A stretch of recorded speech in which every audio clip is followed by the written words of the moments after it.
What is going on, everybody? Welcome to Boss Battle. Welcome back, I should say.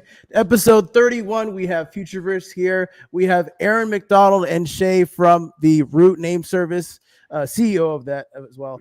How you guys doing, Aaron? First. Yeah, I'm well, thanks. Glad to be here.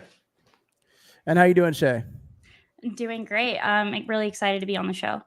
Absolutely. We also have Mizzy. Everybody knows who Mizzy is in this space. What's going on, brother? Yo, what's up, guys? I'm excited for today. I don't know much about Futureverse. I'm actually, looking forward to getting educated and, kicking it with the squad. Hell yeah. Looking forward to sharing some cool stuff. Likewise. Yeah, I'm excited. I'm excited to dive into this. I've been looking into this for quite some time, so I'm really excited that you're here. Both of you guys are here. Yaikon, how you doing, brother? Can't complain. Happy to be here. One more week of this semi-crappy internet, and I'll be in a new place next week. New internet, back on cam. I'm pretty pumped, but happy to be here. Yeah, I can't wait for that, man. I'm glad that you're here. Good to hear your voice. For those of you new to the show, this is how the show works. So we have 3 different rounds of questions. Each question will be contained under a boss. We have 3 different bosses. Each round, you will be able to grade as an audience member. You'll be able to grade how Aaron and Shay are doing on each boss, and there'll be a poll that you'll look for in chat. And you'll be voting A through D, and let us know how he's doing. You guys can feel free to ask questions in chat, by the way. So if there are any questions you guys have as the show goes on, don't hesitate to put them in chat. And I'll be taking the first boss. The icon will be taking the second boss. And then the last boss we have is a 2-headed Hydra. So me and the icon will be alternating between those two. You guys ready to start boss battle? Let's go. Yes, we are. LFG. Let's go. All right, so...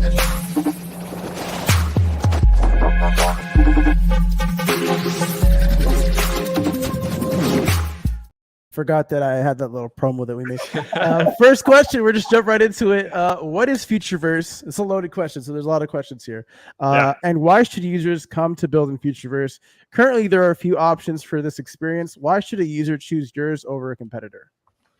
Yeah, so I think Futureverse as a company, we started by rolling up 11 different technology and IP companies to create one big, like vertically integrated media tech company. We have 3 bits to the business. We have a protocols part, which is all about interoperability for the data layer of content-rich applications, which is anchored in our layer 1 network, the Root network. Then we have in the middle content generation. So we have a really big, 20 or so people in our AI research team that are building novel generative models to help creators create content that can be interoperable. And then we have like a IP part of the business where we work with the world's largest brands to take their IP and their audience and use these tools to power new experiences for them. So kind of building that end-to-end stack. But the real thing, the mission I think Futureverse is on that's quite a little bit different to I think what others are is we're not building a metaverse.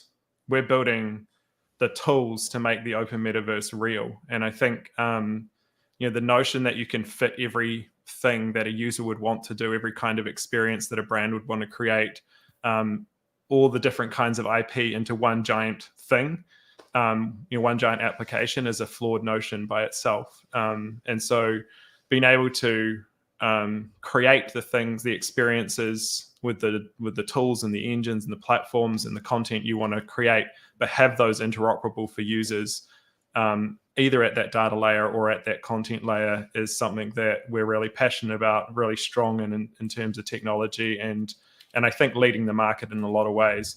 So the cool thing for people who want to build with us is that they get to make a lot of choices about how they show up for their community and their customers, but their users get to experience the magic of interoperability. I love that answer. We're going to kick it over to Mizzy, who's going to read some chat here. Go ahead. That was an actually very dope and insightful answer. And I'm going to shout out the chat. What's up, Steady Freddy? Looks like, it looks like the Futureverse community is pulling up strong. Love to see that. Crypto Punk, Crypto Toad, Atari, Mullen Root, Postman, Titties. What's good, homie? Yes. We got Icy in the chat. Let's go, Icy. Clouds in the chat, lurking and doing cloud shit as always. Jackie, my wife. Thank you for coming up as always. So yeah, let's get back to the show. Yo, shout out Jackie real quick. She DM'd all of the founders and said, "Hey, it's been a year of Catalyst. Like, let's go." And I was like, Yeah, "Oh, happy shit." Catalyst birthday. Yeah, Thank I you. had no idea. We just been like putting our head down and working, man. Like, yeah. All right, let's hop into the some hearts in chat for Jackie. Let's hop into the next question here. Let's say a game dev wants to build in the Futureverse. What does that process look like? Yeah, I think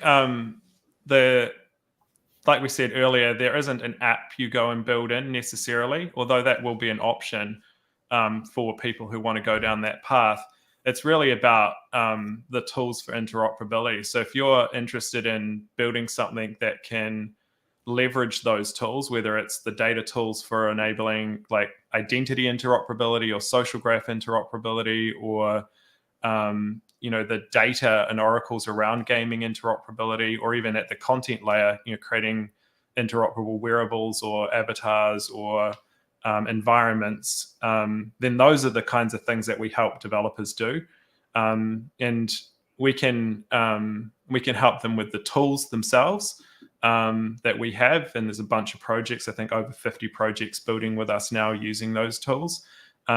We can help them with the startup process. So we have grants and venture funding and developer support, programs for people who are wanting to build in the space.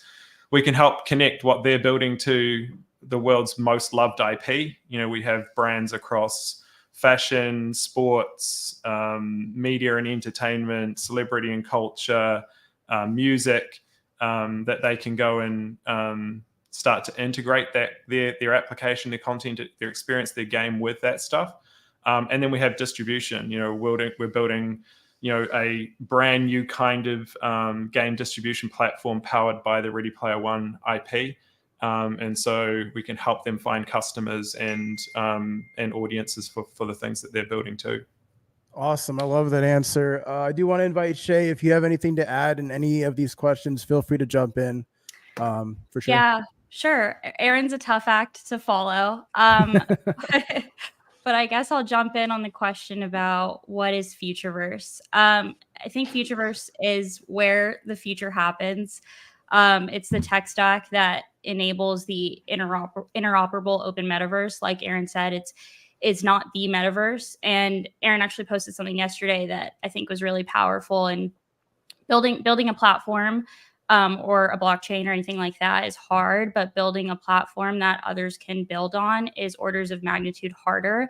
And I'm building a company and a protocol on Root, and that's because of the tools and the experiences and the brands that they have partnered with. And I think in the across the Web3 landscape, Futureverse has a lot of depth, and that is something that sometimes like hinders people, but or because they don't want to like go down the rabbit hole or whatever. But once you do, like you said, the Futureverse community like pulled up like so strong. There's a reason. Like once you kind of take a look at the depth that is there, like Aaron said, it's a roll up of like 11 or so different companies. And I really think like it's just a powerhouse in the making. And there's like 50 builders on Root right now. And it really just feels like the early days of like Ethereum or like another like blockchain. That was kind of the underdog. So Love that, a bit of context there. Let's hop to the next question. At the beginning of the year, an announcement was made that Ready Player One was coming to Futureverse. You guys alluded to that a little bit. Are there any updates on that, like Readyverse Studios? Like what's going on there? Yeah, actually, we just came back from Consensus, where we showcased what the Readyverse experience looks like. And so we showed on there how our generative AI tools come together with these, world-class IP, comes together with the interoperability layer and the ability for users and to go in and create these environments and worlds and social lobbies that they want to be in and be with their friends, and also for developers to come and start to integrate their experiences and have those users discover them. So you can think of like Readyverse as having like two bits to it, two main bits. There's a lot under the hood, but the first part is like a new kind of Steam, essentially. This is a marketplace / distribution user experience that feels like the Oasis from Ready Player One. So you can go in there, jump into either premium branded IP, worlds and experiences that you can own yourself as your own kind of environments, or you can create your own using our AI generated tools. And then you can go from there and jump into other third-party games and applications experiences that are connected to the interoperability layer.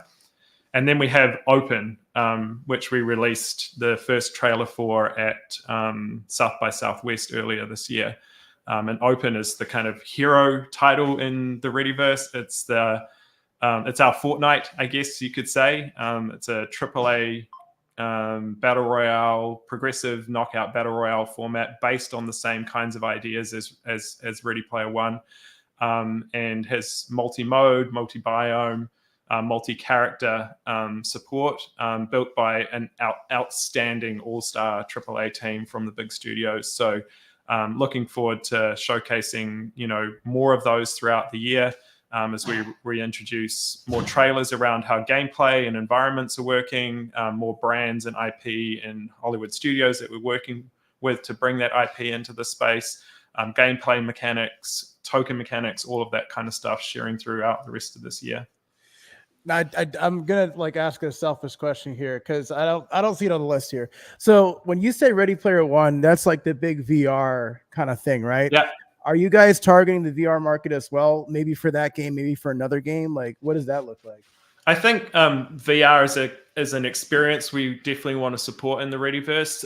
I think the market for VR is still evolving. So because Readyverse is a platform, it's designed to support developers building experiences across any kind of format. So it could be, desktop, Unity, Unreal, could be web-based applications, could be VR applications.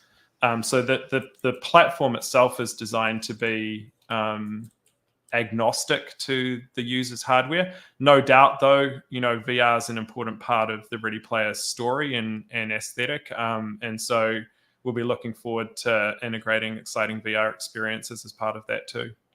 Do you, really quick, one more selfish question. Do you think that the tech currently available isn't ready for what you guys want to build, or do you guys want to go full steam ahead? Doesn't matter.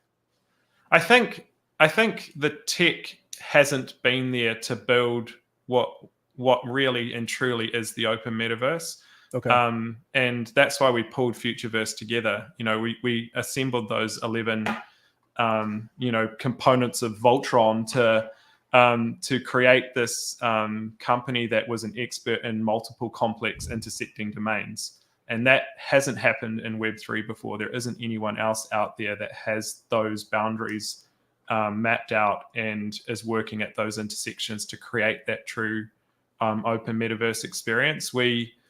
And I think, we'll be the first to showcase how the technology can deliver on that promise that Web3 has been selling consumers and failed to deliver because of that. And so in one sense, the technology hasn't been there. In another sense, we've built it and going to showcase how it can solve those problems.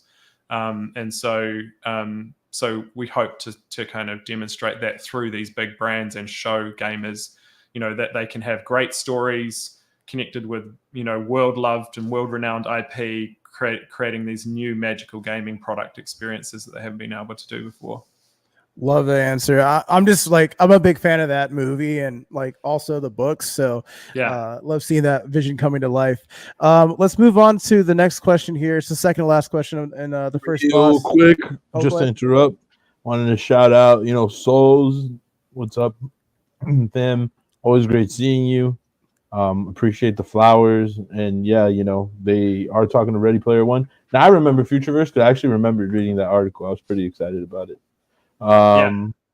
Not just talking to Ernie Klein is building this with us. That's one of the great things about that partnership is is that we're working with Ernest and who wrote the novels. We are working with Dan, who produced the movie alongside Steven Spielberg, and we're working with Warner Brothers on that. It's an actual kind of collaboration where Ernie's helping, with storytelling and lore and characters, and you'll start to see maybe some unique characters come through this as well, which is pretty exciting. Ernie has another handful of novels, which are really best-selling novels in their own right, which have got great IP we can bring into this. So it is a really deep partnership. It's not just some kind of typical, Web3 partner type thing. These guys are in the business. We're meeting every week and talking about how to make this the best thing ever. I was lucky enough to sit front row at Consensus where Aaron had a panel with Ernie, Shara, and the rest of the team, and it was just amazing to see, and it was so cute because after the panel ended, I think some hardcore fans of his book went up to him because went up to Ernie because they wanted him to sign his book and stuff. Yeah. So That's awesome. Oh, that's dope. That's dope. All right, real quick, shout out Sirski. All right, and then another question from Souls would be, he's skeptical about building cross engines. I don't know if you can touch on that, or if that's like a behind the scenes kind of thing. But no, we can talk. We can talk about that. So, one of the biggest problems with the promise of Web3 gaming, and one of the reasons probably why gamers haven't caught on to it. There are multiple ones, but I think one of the big ones is we talk about this idea of ownership. You can own your NFT and you can be in control of the content and all of that kind of stuff. But if you dig a little bit under that thin layer of skin, what you find is that you don't own shit, because it's like owning a dog that lives in your neighbor's garage. It's something you can look at over there. You can pet it. If you ask him nicely, you can come in there and play with it. But you don't really own it because it's not interoperable. And so for ownership to have meaning, the thing that makes it meaningful is I can take my shit somewhere. And so solving interoperability is an extremely complex problem. And I think that's a good shout out from Sol, and something to be skeptical about, because it is a very complex problem. You have different engines, you have different types of games or applications for those engines, which support different kinds of characters or LODs. You have textures and shaders and all that kind of nonsense to deal with. And so solving that problem has been a big part of our research. And to do that, we invented a new kind of standard for asset creation and asset pipelines called UBF, the Universal Blueprint Framework. And what UBF does is allows developers to build a single asset that, when put through the UBF format, can be assembled in runtime for any engine. And so you can build one set of data for your avatar, your collectible, your wearable, your accessory, or whatever. And UBF makes it available and renders it in runtime with the right LOD for that environment. You can do really cool things, like if I'm in Unity environment over here, and I put a hat on my character, because that just changes the metadata structure underneath, and this is getting a little bit technical, that metadata can be automatically picked up by an Unreal application over here and re-render that in real time in that experience. So you have this truly universal data layer for the metaverse that any application can plug into. And so, yes, it's technically hard, and yes, it hasn't been done before, but we have solved it. And there's a whole bunch of other stuff on top of that. We're going to start showing some of the examples of how UBF works shortly. We've done a huge amount of work on wearables to make it possible for developers to create one wearable that can fit any kind of character.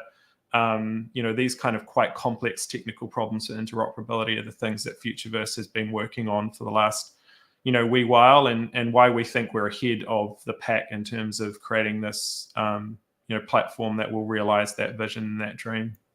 That's a fucking banger, and there's actually a lot of things in that make me excited personally, because we always do hear these things with companies talking about the interoperability and things like that. And I always have a similar reaction to Souls. So hearing it broken down like that is cool. And I'll definitely do more research off cam and go look up whatever I have to look up to really kind of like dig into that, because that sounds like it's kind of like a creative's fun house, and I kind of like to live there. So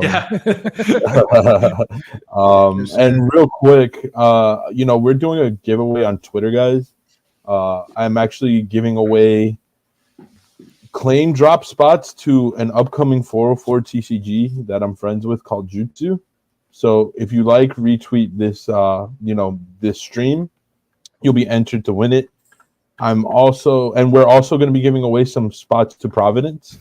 So if you want to get into the Providence game over on AVAC, shout out to those guys. Love their game. Bullish on what they're building. Like and retweet the space, and we'll be selecting the winners at the end. All right, let's get back into the questions. We got 2 more here in this boss.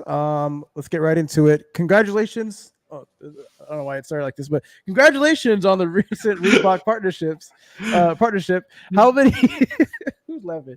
Start that shit over, man. Bro, why is it written this way? Congratulations. You won. What is this? Congratulations on the recent Reebok partnership. How many shoes have been created so far? And does the team have any future plans for utility content with all these assets? Yeah, I think so. I don't know the exact number of shoes. It's well over 10,000 though. We've had really exciting, I'd call that soft launch so far, where we've got this out there and started to iron out some of the kinks to really accelerate into the next phase. Our vision for Reebok Impact was to make something that anyone could leverage the power of AIGC and Web3 without knowing it. And so for those of you out there who don't know about it, you can go to Reebok Impact. You can do this from inside Instagram, for example, DM our AI there. It will create a chat session with you. It would ask you to share a memory that you love, a photo from your Instagram. And then it will turn that into a unique one-of-one 3D wearable for your game characters. This process happens within Instagram, and in that whole journey, you're using AI to generate your content, creating a cross-platform compatible wearable, creating an on-chain account, minting an NFT, and you wouldn't even know any of that has happened. And so right out the box, you've got the 3D files. You can take those into UEFN. You can take them into Roblox. You can take them and equip them to Futureverse avatars and kind of get that digital collectible experience. Can take the 3D assets into your own games and experiences if you're a developer who want to do that. And we've got a whole bunch of interesting things coming off the back of this to integrate other parts of our stack for further kind of fun creativity and utility down the line. So, really good example of how you can break down those barriers for consumers who are wanting to use this technology, create something that does feel like magic, that isn't kind of hyped around the financial side of things and is interoperable with things that people love to do already. Man, I love that answer. I love this comment too. My mom was able to make a pair, and she's definitely boomerish. I love that. Shout out to the moms. We got lots of them out there, and one of the cool things, I think, we're getting a lot of stuff going on the Roblox front, and one of the cool things we're seeing in the feedback we've been getting is this is a chance for parents to engage with their kids in a way that wasn't possible before. I have children. A lot of people in the business have kids, and they're seeing them going and kind of doing those things, but they're finding it hard to connect with them in those environments. And this is a way that a father could create a moment with their kid and then use that moment, that photo, to generate a piece of unique game ready wearables that they can take in and into those environments that they already exist in and play inside of. Love that. I might have to make some Catalyst shoes. Guys, can we do make it, man? Go shoes? for it. Yeah. 100%. That's awesome. I'm being told by production that the poll is out. So be on the lookout for. Oh, there it is, right there. There's a poll right there in chat. Go ahead and go to that poll and vote. See how we're doing on the Golem King, the first boss here. We're gonna go to the last question, and then we're gonna wrap up this boss here. Last question here says, was mentioned recently that Futureverse is partnering with MetaQuest on a game. Can you share a little bit about this partnership? MetaQuest? I think they're referring to the Paul Barron video where he was talking about Gym Vibe. Ah, yes. Yeah. Yeah. Yeah, Gym Vibe. So that team is an exceptional team, actually. So they came out of a company called Soul Machines. Soul Machines is one of the early pioneers in virtual avatars and language models for AI. And so that team knows, what it takes to build high quality virtual character experiences, both in terms of narrative and storytelling, but also in terms of functionality. They're putting together a really cool VR app, which is going to enable people to have a personal trainer in home, leveraging a bunch of the Futureverse technology stack, and they came actually out of our Born Ready Ventures, Outlier Ventures accelerator program. So we had 500 different startups apply for slots in that accelerator, and they made it through that process. So really excited. It's a VR focused experience, and at the intersection of content and personal well-being, which I think is a really exciting place for this technology to go. Hey, I'm here for it. I'm all about fitness and getting rewarded for it. So Yeah. I love that. I'm all here for it. That concludes this boss. We're going to go into, I'm not going to say the name because I always butcher it, but we're going to go into the next boss, and Icon will be taking that away. Production.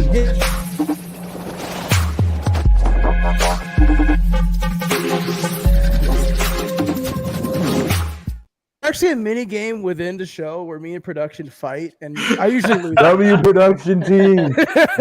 Don't let him finish his sentence. Let's fucking go. All right, yeah, Okay, God, so take us away. Take us away.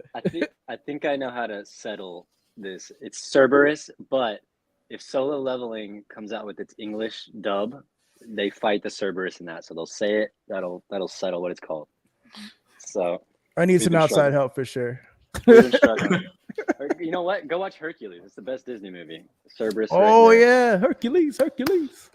There we go. All right. So second boss. Let's get right into it. Can anybody build a game within the Futureverse? And is there content that isn't allowed? How's that decided? Yeah, so I think, like I said earlier, anyone can build anything, not just a game within, what we kind of say is most metaverses are like having a page on Facebook. Like you get to follow their template, you get to create some content in there that is your own ish, and it's kind of very one size fits all. Futureverse is trying to break that mold by saying build your own game application experience using the engines and platforms and aesthetic you want to use, and then connect that to this interoperability layer. It's quite a different approach. And so people can literally build whatever they want in a way they've never been able to before. Even within our experiences, and we're looking to put one out before we launch the Readyverse officially, which allows people to go and use our generative tools to literally build worlds with their prompts. And so people can go and be very creative in those environments. We have some tools for age gating and stuff like that, so that those kinds of things will need to happen. I think we'll draw the line at things that are hateful or criminal, but we're going to allow a decent amount of expression inside of those environments. Awesome. Yeah, and I guess that was a community question. It started making me think about, like, back in the day I played this game called Second Life, which was I guess the first metaverse, and that was great, and then it pretty much just devolved into a lot of pornographic stuff. So yeah, that I mean, the internet tends to do that at large, but you know, and Rule so you 34. yeah, exactly. So you kind of have to expect that people's minds and intentions will go there. And, you know, we want these to be safe spaces that are appropriate for the audiences that are using them. That's a responsibility anyone who's creating a platform has. And particularly when you're working with, you know, some of the world's most loved IP, you want to keep that bar pretty high. But we're like, you know, the protocols themselves are open. And so, you know, people can use those tools to go and build whatever they want. And then we can make choices about what we publish within our own applications. I think that's the best, you know, mix of things. It gives, you know, decentralization meaning because those tools and protocols are genuinely open, and it allows different people to choose what's appropriate for their own audience. 100%. No, I love that answer. And yeah, sorry if I shocked people with that Second Life bit of info, but yeah, you shocked me. I actually played that game for class one time. They made me go on class on Second Life, and now you're telling me they use it for that? Dude, it devolved bad. So it was just, yeah, definitely something to avoid, but awesome answer. Let's keep going. So next question on this boss. Is there any curation of the projects that build within Futureverse? And is there a particular look and feel the team is going for within the ecosystem? Yeah, I think that's one of the really exciting things about the way we're building these platforms is there isn't. You know, we were playing around the other day inside of even inside of Surreal Estate, which is the our first party user generated content spaces. You know, so this is like Roblox on steroids, where you can use our AI tools to create your own environments, or you can take a branded IP, you know, something you love, like Hercules maybe, and have a licensed product that is your environment. And the cool thing about that experiment we were doing, we jumped between 10 different environments that we've created. Each one was totally unique, you know, different aesthetic to them, different lighting effects, different shaders, different scale of environments, different kinds of objects inside of them in terms of shapes and parameters and those kinds of things. And so you really do get the experience of Ready Player One, where you are jumping between these quite different world environments. And that's something I think that's very unique to the way we're building this compared to a lot of other platforms. You really can customize exactly for your aesthetic. Next month, we'll share a little bit of work we've been doing with characters that are loved across, you know, the metaverse and Web3, about how they show up in those quite different environments and how they can have their own world and their own aesthetic, but still have those interoperable layers underneath them. I love it. I'm not gonna lie, this space so far it's making me want to watch Ready Player One again. So me too, dude. I'm gonna watch it probably tonight. I'm not gonna lie to y'all. I'm gonna probably watch it tonight. God, same. So am I saying your I'm gonna, hopefully I don't butcher your name. Is it Shay? Yeah, that's right. Okay, perfect. This next question's for you. So in addition to gaming, Catalyst is also very passionate about music. So what can you tell us about Gen Music AI and any alpha on like how that's going to work? Well, this is definitely a question for Aaron, but what I will say is that what I'm really excited about for Gen, and the reason, and this is the reason that there are other AI to like music generators out there, but the thing is that they all use, the way that they do it is very like unethical, and it's basically like stealing music from artists and stuff. And Aaron and team put a lot of effort into making sure that any of the music that Gen is trained on is licensed and like permissionable for that. And you know, he's talked about how it takes longer, but it's the right thing to do. And you guys should check out the video. I forget if it was in partnership with Alibaba or what, but they partnered with a musician, and he did like a really cool piano piece, collaborating with Gen. So I'm super, super excited. And Shara has like really deep connections in the entertainment and music space. And so really excited to see Gen come to life.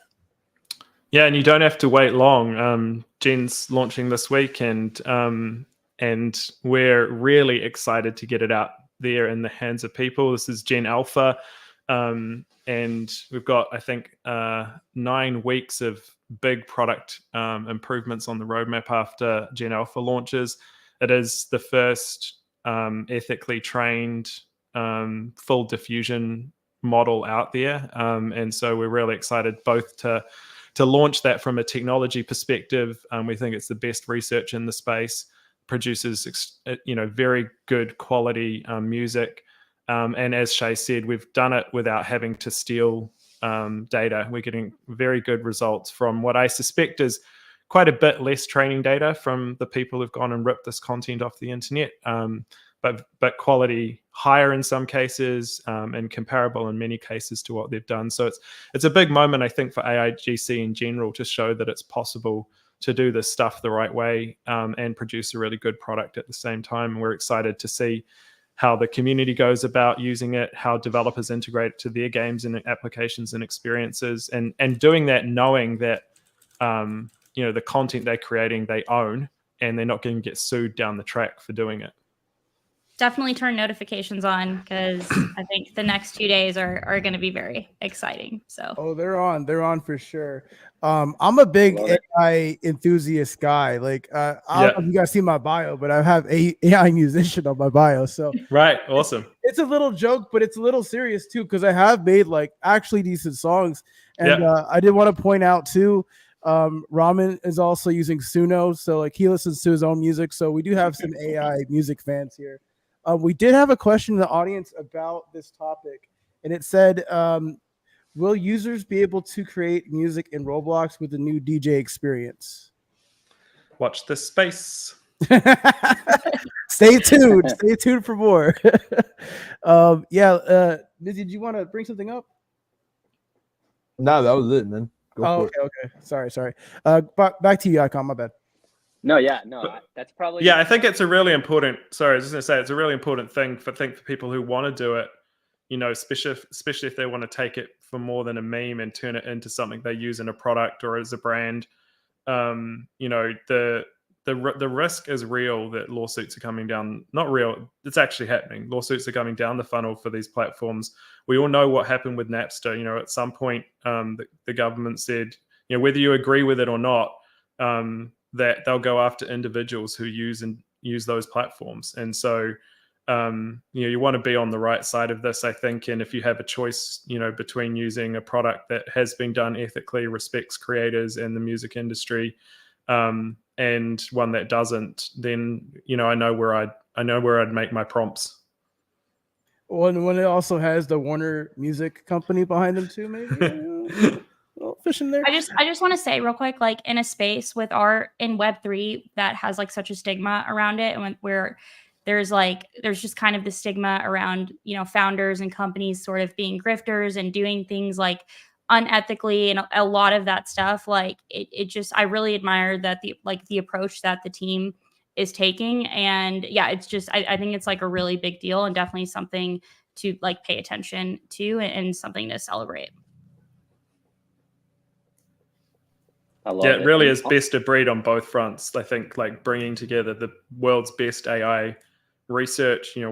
Our papers and research on this particular topic have been cited by numerous of the big tech companies. We'll share some more about that in the press release. We've been invited to speak at world-leading AI symposiums to present this research. And the product, I think, brings together the very best of Web3 and AI into one experience that is seamless for users. And so really excited to share more about how that works and what the value proposition there is. Awesome. Yeah, let's keep going. We have 2 more questions on this, boss. So your team seems to be making some excellent tools that could be beneficial to game devs and creators all over, particularly your AI tools. We just talked a little bit about those. So are Futureverse's tools exclusive to the ecosystem, or can somebody purchase these tools independently? What does this look like? Yeah, so a lot of the protocol layer stuff is just out there. You can go and play with the documentation now for things like the asset register, which is a a system for creating the data around assets to make them interoperable with applications. That's an open protocol. You can go and build on any of the 30 pallets on the root network now. That's all open software. Some of the tools we've had in what I'd call kind of phase 2, which is phase 1 is we use them ourselves internally, make sure they kind of do the job they're supposed to do. Phase 2 is we'll work closely with projects who are building in the ecosystem to help them use those tools. Phase 3 is they're like generally available in the open. And so we're in phase 2 with things like UBF and some of the 3D generative tooling, but that will be out, in the open in this next half of the year. Gen, for example, is launching this week. And so, that's been behind the scenes, but now be available. APIs will come out for that shortly. And so developers will start to build their own applications on top of it. So a lot of this stuff is either in the market for developers to start to build already, or is coming to market. If you're interested in working with us on stuff that's not in market, then we're happy to go through that, kind of closed beta developer onboarding process as well. Yeah, I kind of do want to call it a quick question here from Sol. Sure. He did say open source. How about licensing? Yeah, so a lot of the protocols are completely open source. We're trying to do, say for UBS, for example, that's designed to be an open standard. One of the businesses that is part of Futureverse is Crucible, and they produce the Emergence SDK. They're a founding and principal member of the Open Metaverse Standards body. And so we're going to work with them to take UBF out as an open standard that anyone can use.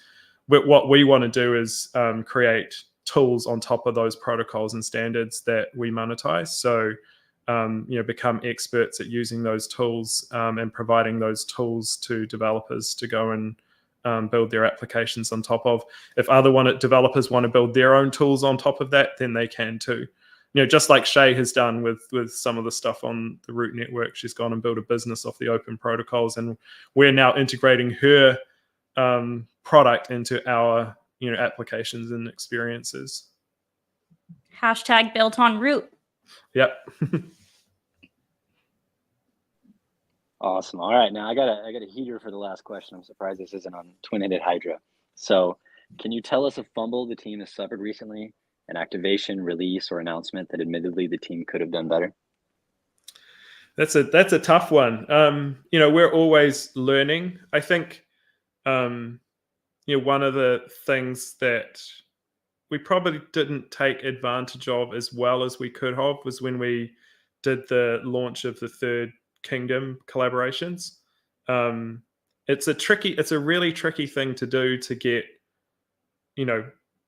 Web3 to collaborate deeply on stuff, even though that should be our secret kind of source and our superpower compared with Web 2. We really can win on that basis as the thing that differentiates us. But there are always layers in that process of, individual requirements or objectives or processes. And so that can get a bit messy. And I think we probably learned a lot from that experience. It was one of the first times I think where, there was large scale cross community game activation where we had, Doodles and Pudgies and Deadfellas and Walker World and the bunch of the Fluff collections all coming together in one gaming experience. And so having gone through that process, probably, one of the few times that's happened in Web3, we certainly learned from that experience. The one bad thing about streams is I can't emoji this. I would have just slapped emojis on that answer, but great answer. Let's move on to the last boss. Do we have anything before we do that? Poll's going to come up here in just a second. Just as I said it came up. Damien does God's work sometimes. Good shit, Damien. We are going to have a little special announcement. So producer, please take it away. Oh, you didn't cut me off. Take us away, producer, on that special announcement. Go ahead.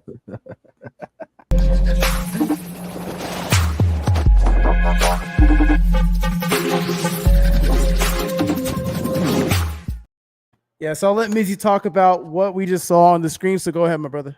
All right. It's cartridge time. So here at Boss Battle, we always create, a cartridge in the theme of the honorary guest, that today being Futureverse. Shout out to Aaron. Thanks for coming on. Thank you, Shay, for being a solid community member and supporting them out here. We created this cartridge. It's like very nostalgic to us. It's kind of like the mix between like an old Nintendo cartridge mixed with, a little bit of a floppy disk kind of vibe. It does serve, utility within the Catalyst ecosystem. Not yet, but it will be in the future. What that is, kind of let your mind wander, but we're not releasing all these cool collectibles for no reason. So, it's going to be available for the next 2 hours. Link is in the chat. If you want to go mint it, it's a free mint. Doesn't cost you anything. You can claim with your email. You can claim it with your EVM wallet. Doesn't really matter how you claim it, but you got 2 hours left before we take it down for eternity. So good luck. Get out there. Looks dope. Awesome. I love the work that these boys do on those badges every week. We are going to be heading into the twin-headed Hydra. Yeah, shout out Damien, my creative collaborator and brother, for all these things. So. Yes, sir. Damien is the backbone of Catalyst. Anything that you see on the timeline from Catalyst, Damien is behind that account. Shout out to you, my friend. But we are going into the twin-headed Hydra, going into that.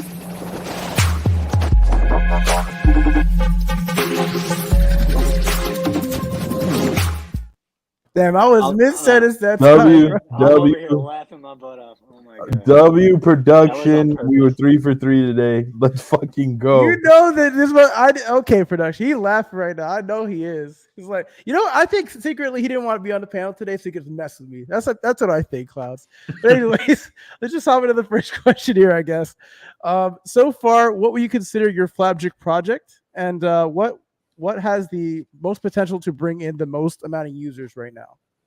I mean, I think that one's pretty obvious. Like the Readyverse and Open is, I think, our flagship product. I think it's going to be an exciting game. It's got an incredible story and narrative already built into it. It's got an audience of fans who love the IP.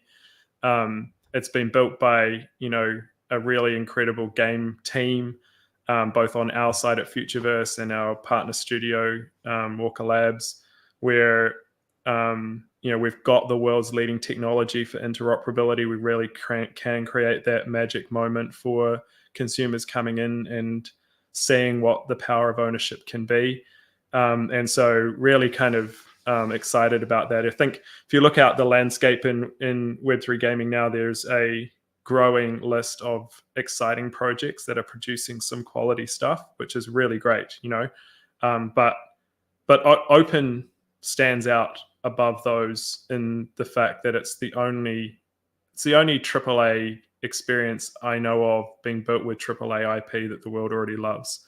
A lot of Web3 is trying to create new IP and bring that up to the mass market, and that's it's a formidable challenge to try and do both of those things at once. Create something that's novel in the experience layer and create something that's novel on the content layer. And so, we've got at least one of those big boxes ticked with that experience.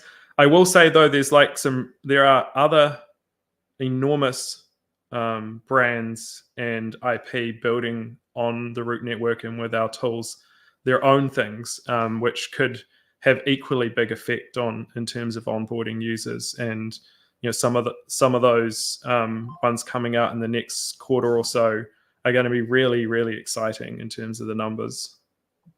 Yeah, and just to add on that, I think it's a really, really exciting time to be a builder on Root, especially with these games and experiences being built. For example, we have Arcadia, which is like a guild system that's really going to supplement these games, because as we know, like the best games have guilds, and Aaron can add more on that too. I just think, if you're an entrepreneur, game, like a lover of games, a designer, a creator, anything, you don't even have to have experience like in entrepreneurship. If anything like piques your interest, like you should you should really look into building on the root network, because like Aaron said, there's grants and just like it's a very early time. And being early to, if you can build something that supplements these experiences like Open, which is, has a huge like IP like Ready Player One, that's very opportunistic. So just want to encourage anybody who might be in that boat. And also, if we're at openness maxis in a sense, because the tools we're building, even though they're kind of interoperability protocols are anchored in the root network, it doesn't mean that everything has to be. Like, one of the great things about the way we created the asset register is that your asset can live anywhere, and it can still be interoperable inside of games and experiences. We showed recently how you could have wearables on one chain and avatars on another chain, and the asset register creates those links between them for game developers to plug into. And so, even if you built an existing experience, it might be on a different chain, you could still launch that in the Rediverse and take advantage of those interoperability tools to provide that experience to your user. So doors open to everyone. Love the answer. We love puns around here. Let's kick it over to Yikon for the next question. Yeah, I got a little side bonus question to that. The Hydra just spurted another head. So, it sounds like the IP is like a really big, like exciting thing. And I mean, Ready Player One is awesome. Yeah, it's a reason to be excited. But why not lean into that a bit more and call it Ready Player One or call it the Oasis? I think because there's a few reasons for that, and there's a little bit of nuance here. We want to build off of the ideas there and include the IP from there, but make it its own thing. And I think that's important for the nature of openness, so that it can accommodate more than what that movie was. We want it to be, in a sense, bigger than that, carry the story and the mechanics that deliver that open metaverse experience, and bring IP from there that people already know and love, but allow other people their own creative domains to go out and build on top of that as well. So that's part of the rationale. The other thing is, when you're working with multiple studios and rights owners and stuff like that, what you don't want to go and say is like, your thing has to live inside of someone else's thing. That conversation from a brands and competitive standpoint in the IP domain is something you have to be conscious of when you're making these decisions. And so we've tried to make an approach that's inclusive to everyone, that builds off of those those ideas, that allows people to experience that IP, but leaves the door open for lots of other IP to come in, and studios and brands to play without feeling like they're going into someone else's creation. If that makes sense. It does, yeah. So do you plan on having like odes to that movie, just things that maybe like kind of connect that for people? Yeah, there are odes in the sense that if you look at like the game format for Open, it's that progressive knockout battle royale format, which is in Ready Player One, and so there's a big ode to that, and in the same token, there's a whole bunch of new creativity that's been brought to that, both in terms of the work the studio's doing, but also, stuff that Ernie's contributing from his own mind. Then you could own actual things, like we showcased at Consensus, the H's Garage, where, you could go in there and hang out with your friends, and you can own that as an NFT and, pop in there and have that space, like you're inside the movie. And so, or Parzival, we showed Parzival running around, inside of those environments, shooting people with a Weta workshop, ray gun blaster. And so, you can have the exact IP represented there, or we can take the themes from those things and represent them in new ways. Gotcha. Makes sense. Awesome. Well, let's move on to the actual question. So your network runs on a multi-token network. So can you explain like how this is beneficial to the users? Yeah, it's a really so when we looked at building the root network, one of the most important design decisions we made was or principles we made was about the onboarding journey for users. And if you think about like typically onboarding to an on-chain experience, there's quite a few hurdles to get over. I once read an article and I thought it must have been parody, but it wasn't. I think it was GameStop or someone released an article, 8 easy steps to buy an NFT. 8 easy steps. It's like we've had one-click checkouts for like 2 decades now, and so the idea that that is the onboarding experience for most users was one of the decisions that we made, the design decisions around. And so if you look at that journey, one of the very big pain points is like understanding gas. And so what the root network does is it has this thing called the multi-token gas economy, where you can, as a game developer, develop your game, have your in-game currency, and the user can onboard and spend that currency without having to understand what's going on underneath using the system. The network takes care of that translation. And so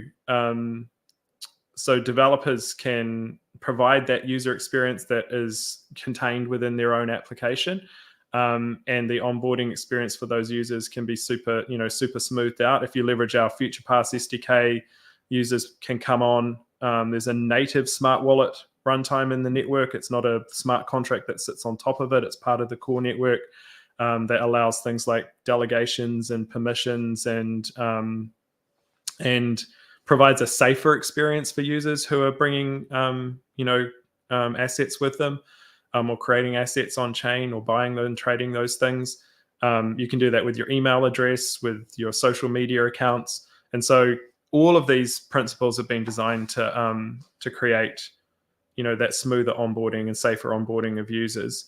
On the flip side, if you're a validator in the network and you're staking root, you get exposure to all of these projects too. So all of those tokens from those users leveraging those pallets get dropped into the vortex. And so you're not just earning root network rewards as a validator, you're earning a bucket of rewards across all the activity on the network.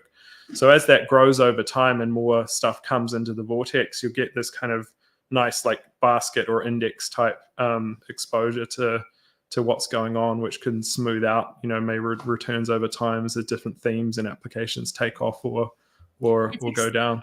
It's exciting for protocols that are building on root too, because of the Futureverse and the integrations. Like, because the main goal is, or one of the overarching goals is to reach Web 2 users and to reach normies, and these tools really make that possible.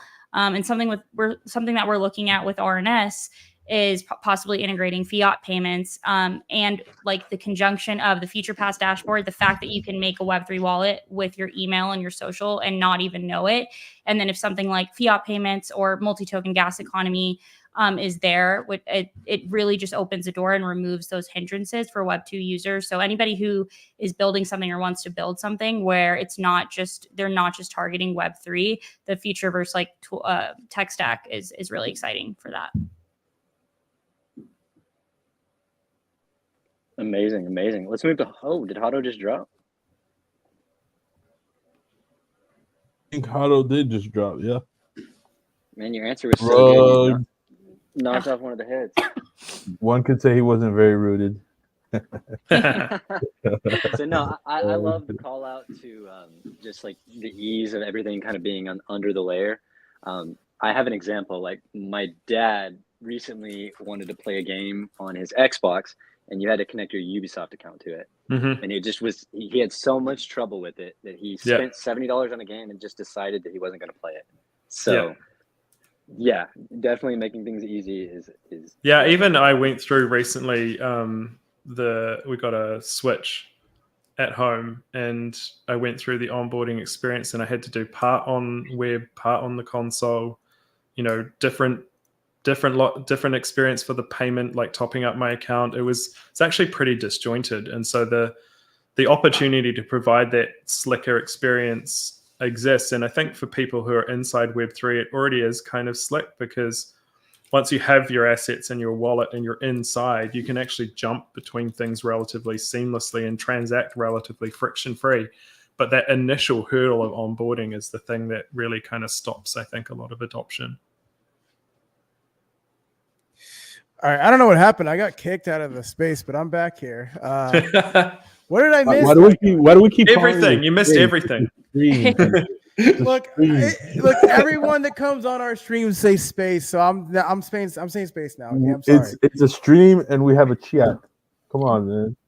You're right.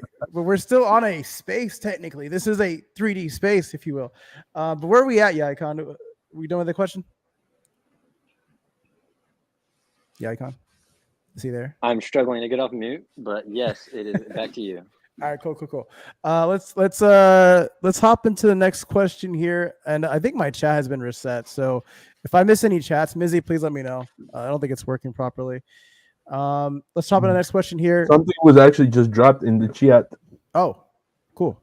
That is a mouthful. You want to read, or you want me to read? You know me, I can't read, man. I'm just kidding. I got you. The head of Web3 from Van Egg mentioned earlier in a tweet that Futureverse captured his attention early on, but in the end failed on dropping a standout hit, capturing widespread awareness and mass onboarding. What are your future plans to improve on this, and how does this differ from your previous strategy? I mean, we're early, guys, but I think Van Egg failed to just for more context, to drop a standout hit. We've been a company for 1 year, so I think that maybe give us a little bit more time. In the last year, we integrated 11 companies into one organization, took 11 products and been building them into one platform. And we've really only in the last month or two started to release some of the end-to-end experiences based on that. So I'd say that call's a little bit early. I think it's also paraphrased, but if you read the whole thing, I think towards the end it's not. I don't think that's exactly his take. That it's like failed or whatever. So dope. Cool.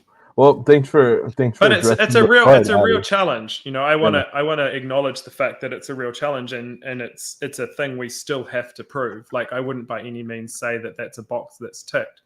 But at the same time, I don't think you've seen no one has seen what we are capable of end to end yet at that real pointy end of adoption.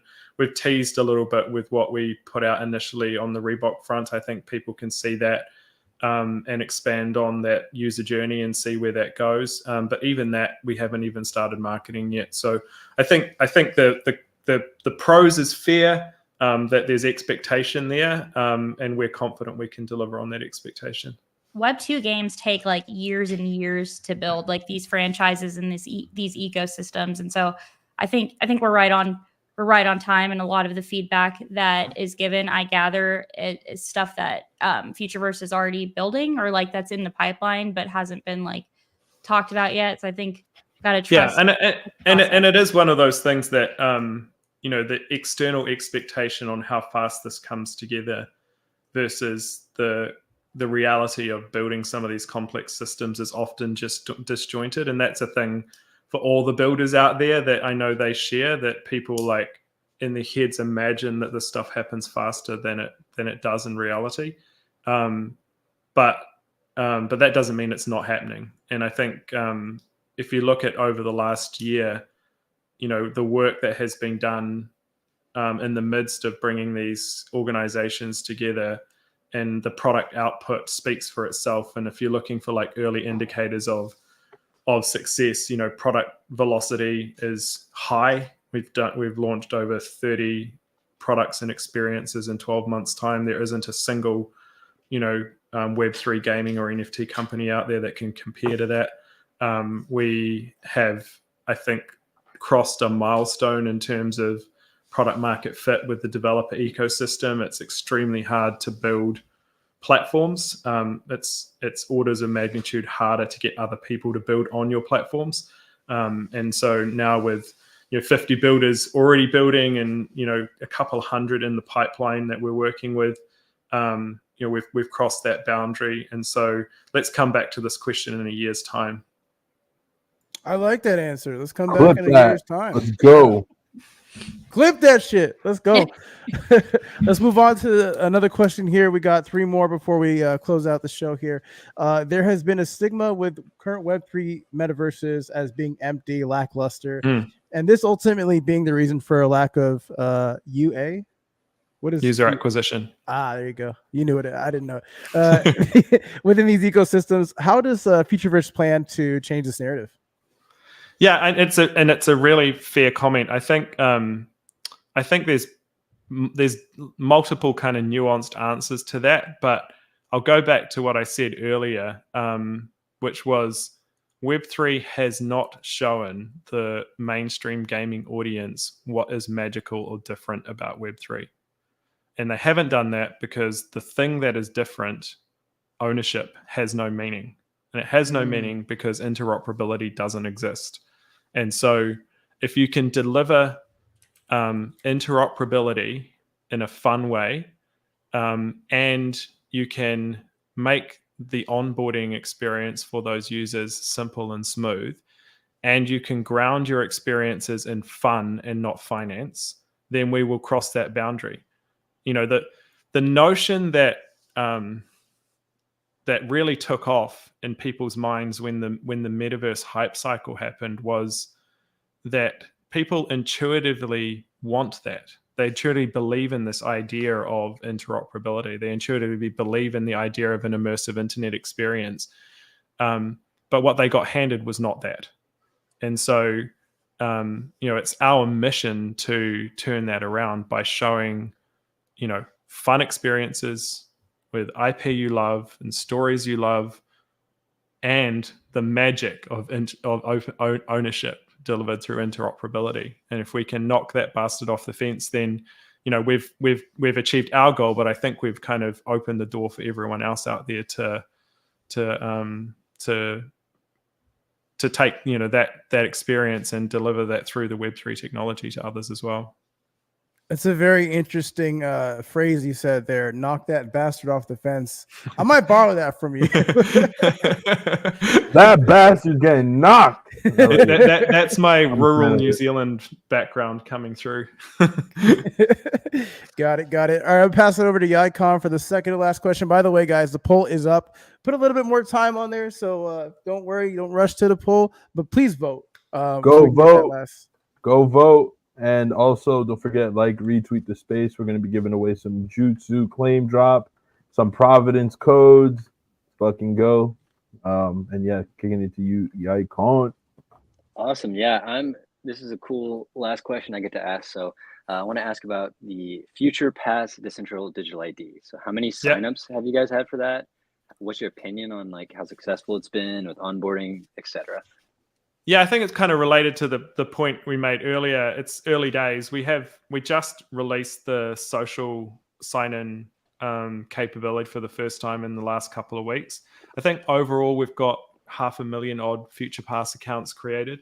Very nice. With the pipeline we've got in front of us for the next sort of, let's call it 6 to 12 months, we think that'll be somewhere over 10 million. So again, this time next year, we'll know the answer to that question, but we feel very confident about the technology and the user experience. If you can go through that Reebok Impact experience now and it feels silky smooth. Same thing when Gen launches, anyone signing up to that experience, whether they're, in Web3 or not, won't know the difference, and they'll be kind of starting to come on board and create on-chain transactions and participate in the Web3 economy seamlessly. If you look at our business strategy, the first line in the business strategy is make the technology invisible, and that's the mission we're on. And so hopefully we're in a good stead to complete that mission. I definitely align with you on that. I'm a big proponent of that. So awesome. Love to hear it. Let's go to Hado for the last question. Yeah, I want to speak on that real quick. When you were mentioning earlier with the Instagram thing, that was really cool. And I think that everyone needs to take notes from that. It's I like to say we're still in dev mode for a lot of these things because you shouldn't have to like send all these long strings and phrases and all that. Yeah. That should be more in the back end. And if you want to get your hands dirty, like I understand that, but like more mass adoption, make it invisible. I love that phrasing. Let's go to the last question here on the twin-headed Hydra. How has the new wow, I fucked that up twice. How has the Root network been beneficial to the success of Futureverse, and what makes this network stand out from the others? Yeah, I think, like I said earlier, our you can't deliver ownership without community-owned infrastructure. That's like the first principle. And people for a long time, I think, wondered why blockchain technology, what was the useful thing about it? Like, I can do all of this stuff in SQL was kind of the meme for quite a while. And the argument is accurate up until the point where you talk about ownership of digital property. So I can build any kind of application that I can build online, on-chain, off-chain, and it will perform better. It'll be cheaper. It'll possibly be safer. It'll be easier for users to use, except they won't own digital things. And so so that is the magic superpower of Web3 is ownership of digital property. And it's okay for experiences to be a little bit clunky in products at first if they deliver something magic you can't do before. And that's really where we were with Web3 for a long time. Now we have to fix the product experience side so that it feels like magic too. So that's like the kind of grounding principle. You need community infrastructure to own digital property, because if we control that infrastructure, you never own it. And the second thing is that usability. When we looked out there at what was being built in the space, we saw lots of cool things, but we never saw anyone who started the process with, how do I make this more usable? It was, how do I make it more scalable? Or how do I make it cheaper? Or how do I support another kind of developer language? Or these kinds of, how can I increase transactions per second? And some of those things are elements of usability. But there was no real kind of stand back, map out the customer journey experience and build something to deliver that. And that's really what we did with Root, is we stood back, looked at the end-to-end customer experience and said, these are things that need to be true to make that happen. And we haven't finished that journey. There's still more stuff to happen, but we're well on the way to making that happen. And that design principle was one of the things that makes Root Network unique. I think the other thing is very much around this interoperability idea. Being an anchor for interoperability, no matter what chain you're on, for content-rich assets, puts us at a place where we can kind of lift, developers who are building in anywhere and give them some of these superpowers using the Root Network without having to try and take over the chain space that they're in. So kind of help make that hub of the open metaverse happen, but allow people to build application-specific chains for doing the things that those things are good at doing. All right, we've come to the end of the questioning, so now we go into the grading. You guys ready to see? You guys ready to see how y'all did? All right. Start off with the good. Bro. Let's do that. Your mic's cutting out. Try again. Hello? There you go. Okay. Shout out Sam in the chat. Shout out Sam in the chat. Happy boy. No, I'm kidding. What's up, bro? Gamified.root. Sam, we gotta get on. I gotta get you to make a future pass. I'll deliver that to you. All right, let's get into the results here. On boss number 3, got an 82.4. We do need an 85 to pass the bosses. Oh shit. On boss number 1. 85 average. Yeah, 85 average. Sorry. Thank you, Icon. Thank you. 83.3 on boss number 1. Not looking good. Yes. Now, the final boss. Well, not the final boss. The second boss. That's the score you got to get higher, right? And I got some great news for you. You actually got a 91.7, so you actually defeated all the bosses. Let's go. Aaron and Shay have defeated the bosses. How are you guys feeling?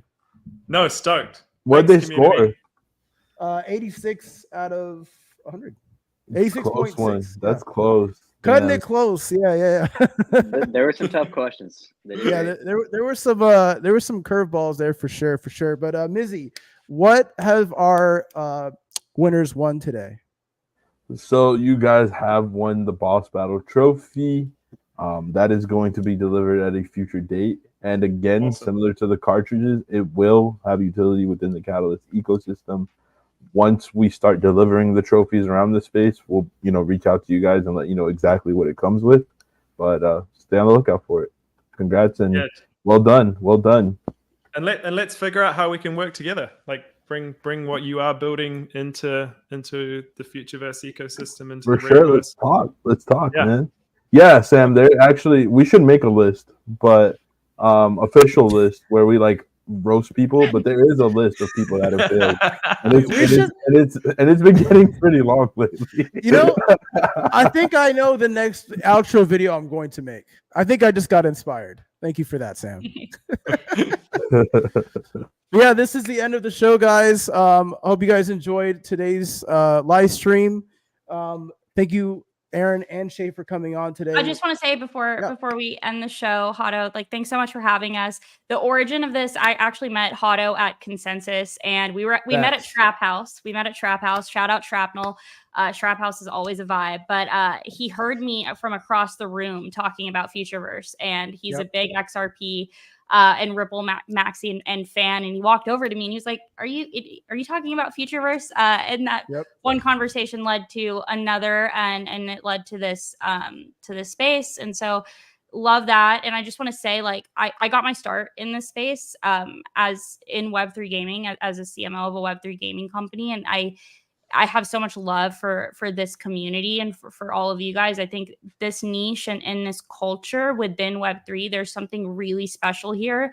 And we all felt it at Trap House. And shout out to IC Sam, everyone who made me feel so welcome and just the amazing vibes. And I'm personally really excited to help be a bridge between and bring more Web3 gamers, help them see what we're doing, because we're building something really special, and it's just a matter of time. And I want to spread the word. And so I'm really excited about that. I'm having a lot of kind of conversations and stuff, and helping people get their roots. And my favorite thing about what I'm doing with RNS is not just that we're helping, we're building human readable, memorable identities, or replacing long complex blockchain addresses.